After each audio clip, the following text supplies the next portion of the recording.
Muito bom.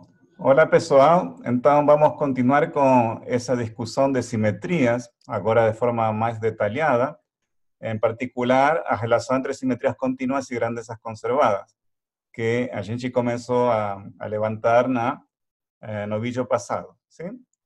Então, vamos começar pelo mundo clássico, e consideramos então o estado de um sistema como sendo um ponto no espaço de fases. Aqui estou chamando que, mas na verdade a gente poderia ter várias coordenadas generalizadas e os momentos canônicos correspondentes, momentos canônicos conjugados.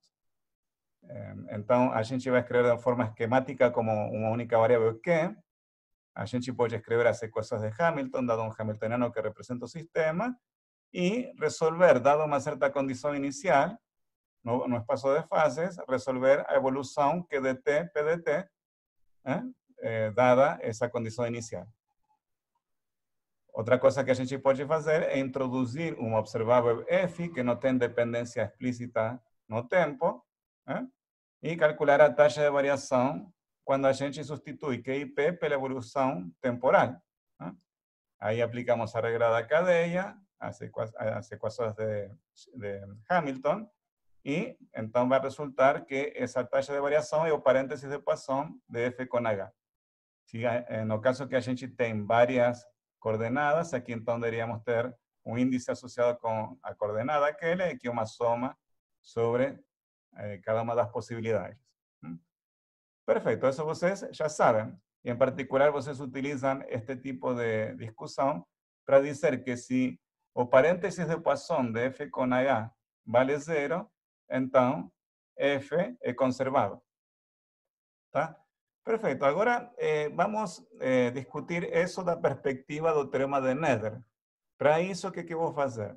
Vamos considerar um conjunto de equações que são tipo Hamilton, só que eu vou trocar no lugar de H, F. E por consequência, eu vou trocar T por algum outro nome, um parâmetro A, que também é um parâmetro real. E a gente pode dar estas equações aqui e resolver essas equações, dado uma condição para parâmetro nulo, e ter a solução que é a PA, que é uma transformação. Agora, não vou chamar evolução, porque vamos guardar evolução para essas transformações no tempo, digamos. E isso aqui, então, vamos a chamar de transformação gerada pelo observável F. Mas como está todo espelhado, é claro que se a gente troca f por h aqui, nessa equação, e t por a, quando a gente calcula a taxa de variação do hamiltoniano em relação a A, vai dar, trocar f por h aqui, então vai dar parênteses de Poisson de h com f, só que isso aqui é antissimétrico, então vai dar menos o parênteses de Poisson de f com h.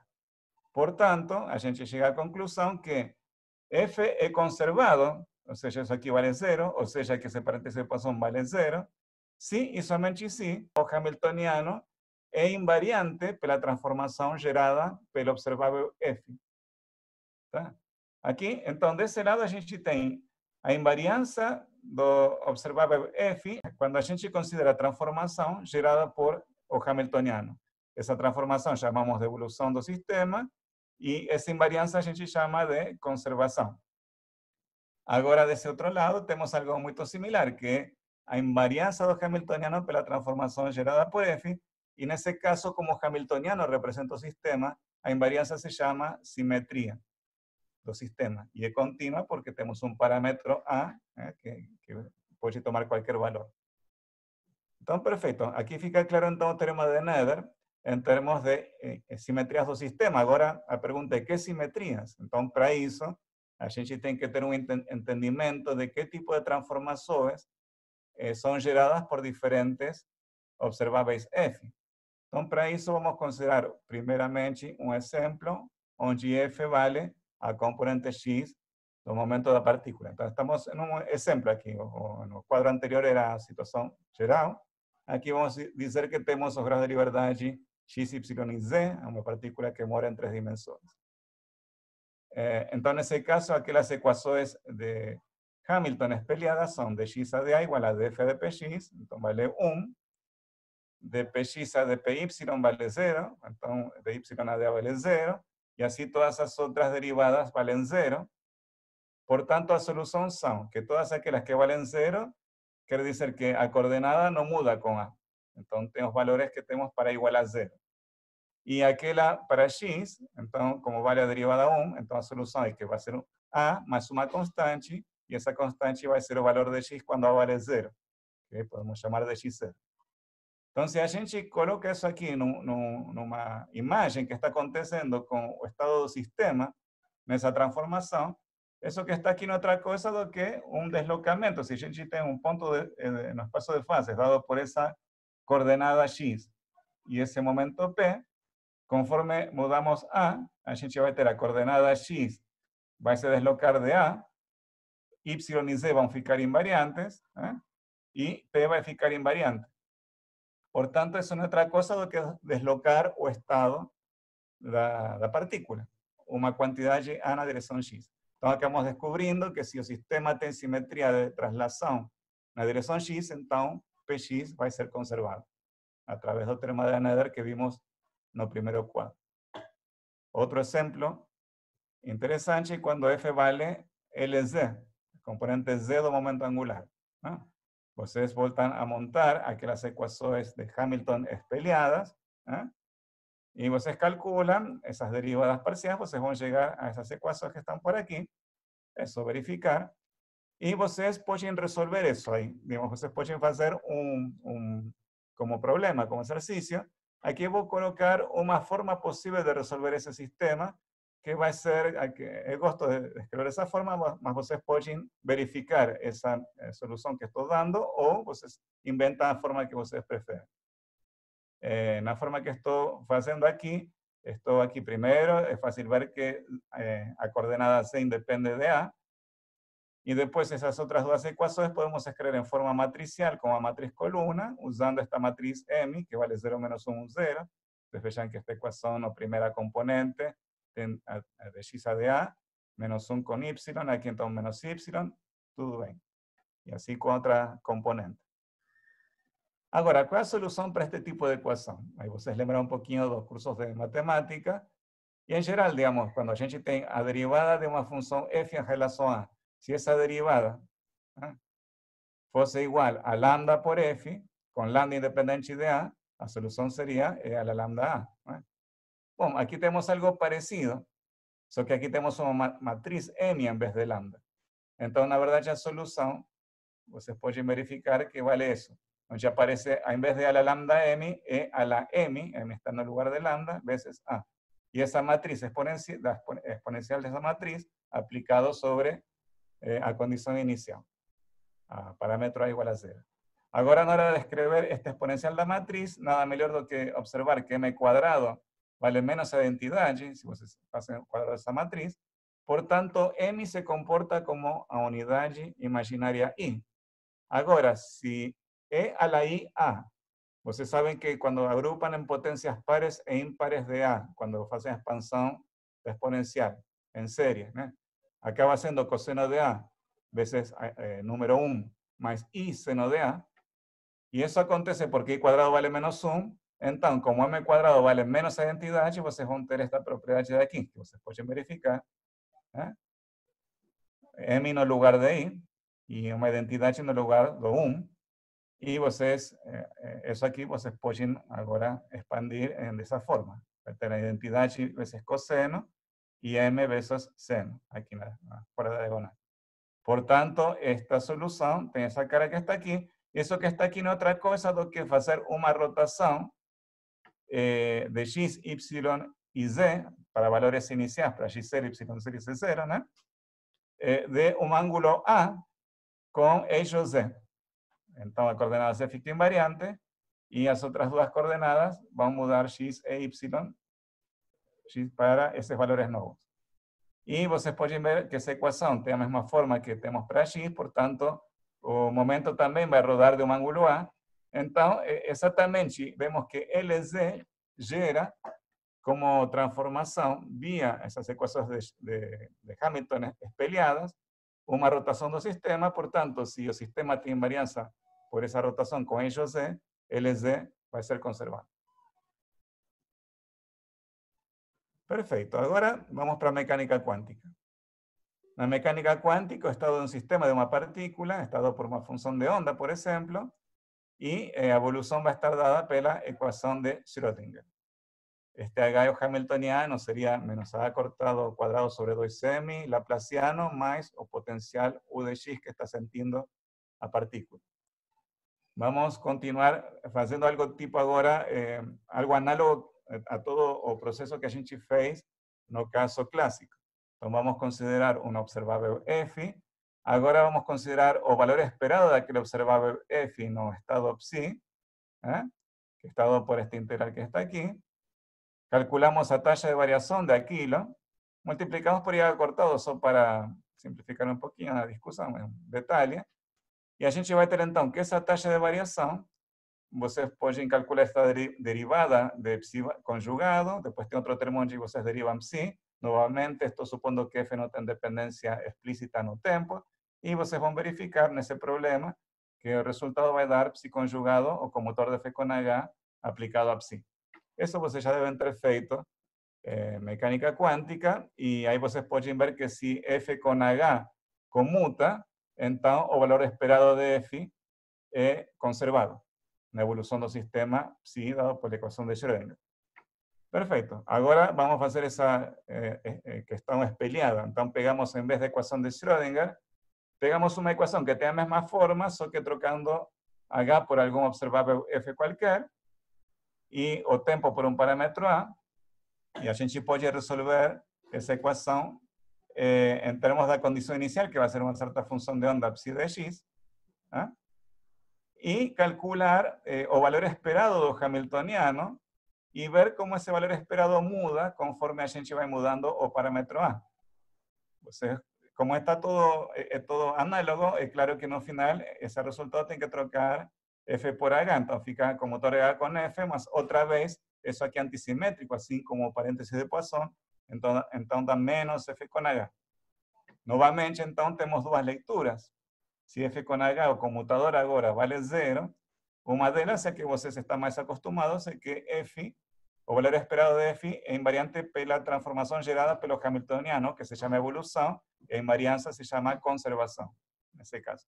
E a outra é que, para qualquer estado psi que vocês considerem, se vocês transformam via essa transformação psi de x a, solução a essa equação, vocês vão ter que o valor esperado de h é invariante por essa transformação. Portanto, como isso acontece para qualquer estado que vocês transformem, então, na verdade, o sistema tem que ter uma simetria.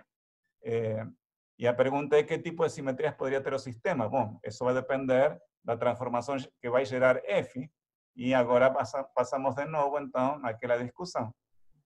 Primeiro caso, quando f vale px, ou seja, h cortado sobre i, a derivada em relação a x. Então, escrevemos a equação tipo Schrödinger e a gente vai procurar esta solução. Então, temos esta equação e podemos, na hora de resolver esta função de onda, estou aqui colocando um pouquinho mais em evidência, a gente pode expandir em série de Taylor em A. Estoy llamando, cuando va a valer 0, estoy llamando simplemente psi de x, y después tenemos un monte de derivadas calculadas en a igual a 0. Usando esta ecuación, vocês pueden verificar, otra vez es un probleminha simples de verificar, que vocês pueden escribir desse jeito, siempre es aquí calculado para psi de x, esas derivadas que están aquí. Por tanto, o que aparece aquí no es otra cosa do que a serie de Taylor de esa función que está aquí. Entonces, acabamos de descubrir que si inicialmente tenemos uma função de onda psi de x, y, z, inicial no sentido de quando a vale 0, conforme a gente varia a gente vai ter agora essa função de onda. E essa função de onda representa um estado que está deslocado a metros na direção x.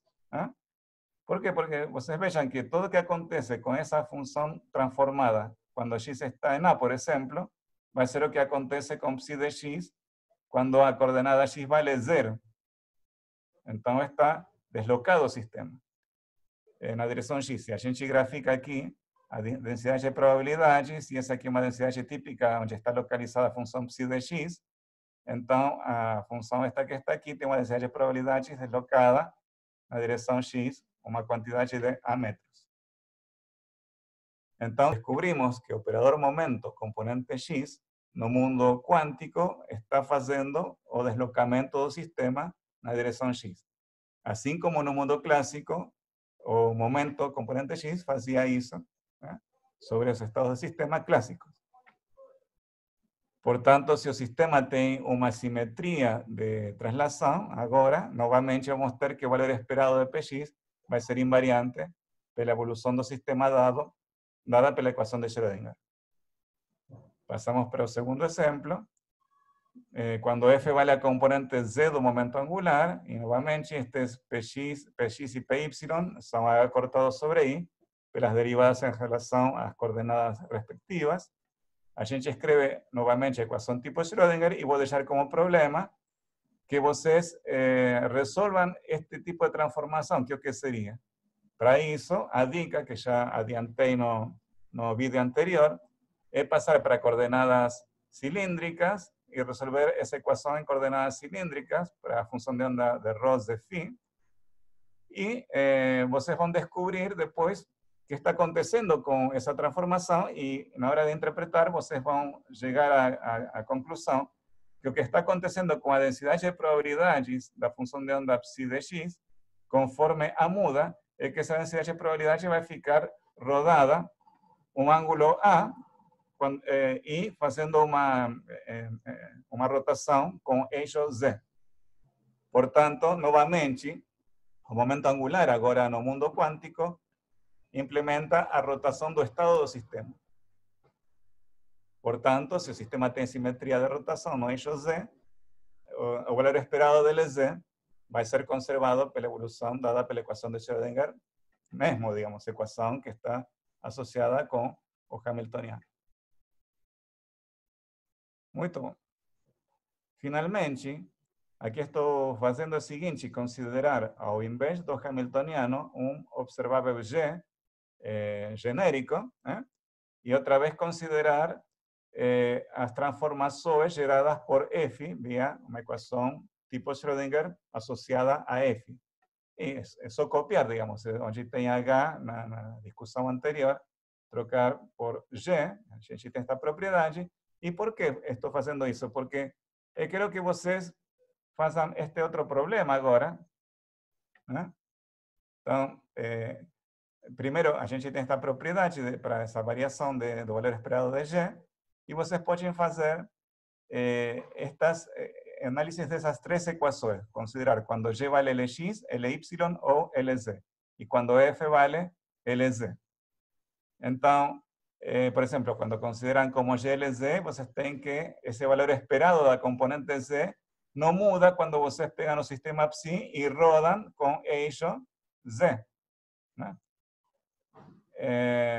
Agora, com Lx e Ly, aqui vocês têm que usar quanto vale o comutor de Lx com Lz e de Ly com Lz.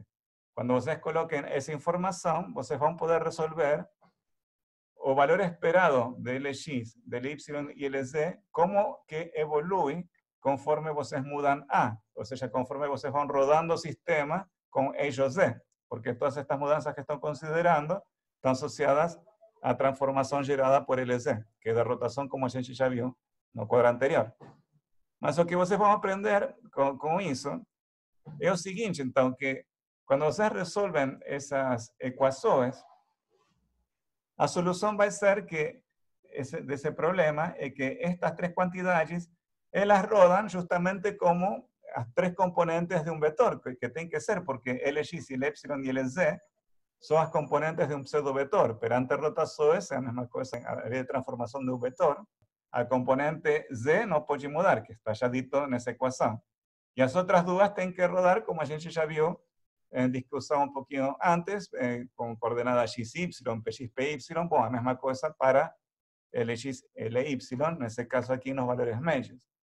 Então, vocês vão fazer isso, ou seja, se inicialmente para A igual a 0 tem um estado que tem este momento, esse valor esperado do momento, e a gente organiza com um vetor, essas três componentes, quando A vale 0, quando começamos a mudar o A, o estado vai rodar, e essas componentes Lx e Ly na média vai vão mudar rodando. Então, justamente, isso é supernatural. Vai mudar esse vetor médio, vai mudar para essa nova posição que está rodada em um ângulo A.